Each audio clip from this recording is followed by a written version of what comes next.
I actually recommended 64 tax cuts and accomplished 23 of them. 18 of them were the ones I originally proposed, and the balance were ones that I accepted and compromised. So that makes up to 23. Specifically, you can go look, I lowered the income tax rate by 24% from the day I got in until the day I got out. The 24% lower income tax was yielding 42% more revenues. So I just don't talk about supply side. I actually made it work.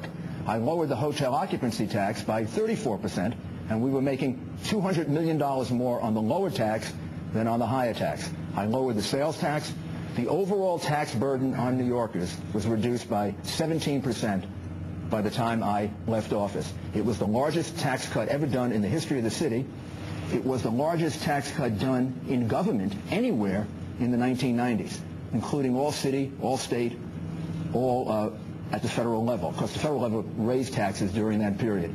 It led George Will to write a column saying that I ran the most conservative government in the United States over the last 50 to 60 years, mainly because of the aggressive tax cutting that I did. And I am a supply sider. I believe if you need more revenue, one of the first things you go look to is an anti-competitive tax. Right now, if we reduce the corporate tax, which is the second highest in the world, 35%, if we reduced it to 30 or to 25%, we would make more money.